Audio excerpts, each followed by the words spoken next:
invented psychoanalytical techniques which are still used today. It usually made the unconscious conscious.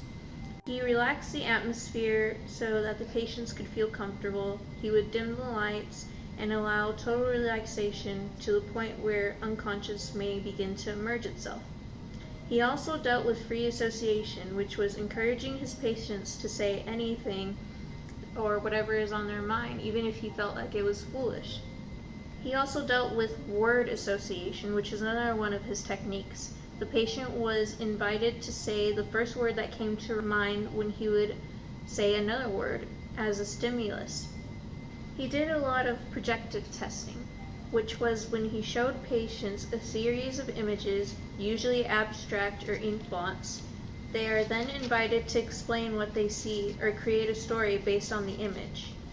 Freud believed that it allowed the patient's unconscious mind to become conscious by unlocking inner thoughts and desires, allowing further investigation through therapy. He also believed in one of his techniques that was called the talking cure, or talk therapy. He would encourage patients to tap into the unconscious mind and let go of repressed energy and emotions. Another thing was psychosomatic. This action of repressing hindered the development of emotional and physical functionality.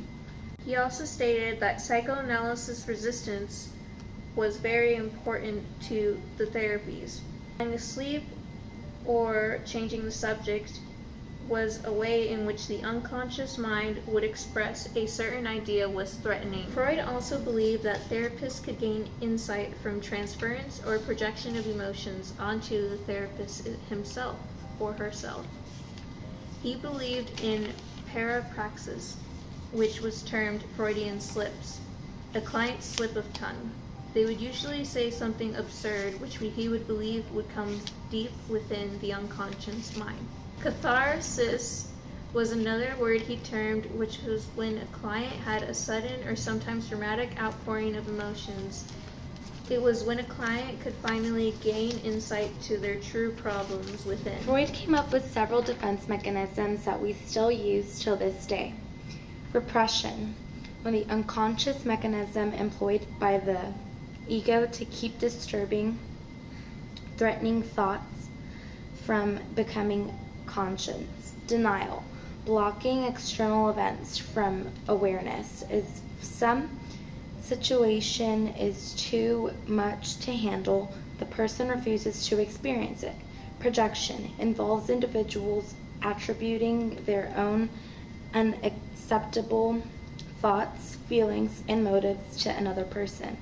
Displacement, satisfying an impulse with a substitute object. Repression, movement back in psychological time when one is faced with stress.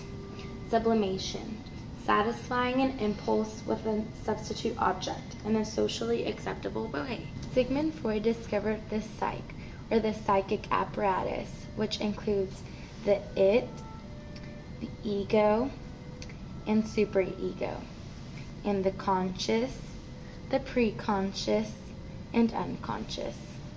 The it symbolizes instincts, the ego symbolizes reality, the superego symbolizes morality. The development of the unconscious and conscious mind. Freud believed that the mind consists of 1. The conscious mind, which contains the thoughts and beliefs of which we are aware, and 2, the unconscious mind, which is repressed memories and unexpressed desires. It can lead to behavioral and emotional problems. Freud believed anxiety serves as a signal to the ego that its survival is in jeopardy.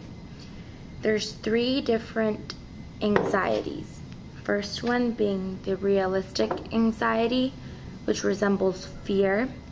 2, moral anxiety, how one feels threatened, not by the physical world, but by the internalized social world of the superego. The 3rd one being neurotic anxiety, fear of being overwhelmed by the it, nervous about to lose temper, lose control, or lose its mind. Sigmund Freud invented the erogenous zones, which he believed that at certain points in our lives we would find a specific body part pleasurable. The first stage is the oral stage, which began at infancy to 8 months of age. It was such as finding pleasure from the mouth, such as suckling or sucking on a bottle or their thumb. The second stage was the anal stage, which occurs at 18 months to 3 years of age. Children will receive pleasure from holding in or releasing bowel movements. The third stage was the phallic stage. It started at age 3 and ends at 7 years of age. It was finding pleasure from their genitals through ways of touching, such as masturbation. The fourth stage was which occurs in children age of 7 to puberty. Children suppress their pleasure in order to learn to grow. The fifth stage was the genital stage, which begins at puberty and involves pleasure in sexual intercourse. Sigmund Freud also came up with the term the Oedipus complex. It was the idea that little boys love their mothers very deeply while despising their fathers. He proposed that children who do not leave this stage will develop into abnormal behavior later on in life. Dream analysis. Freud considered dreams to be the royal road to unconscious. As it is in dreams, ego's defenses are lowered so that some of the repressed materials come through to awareness. Dreams perform important functions for the unconscious mind and serve as valuable clues to how the unconscious mind operates. Life and death instincts.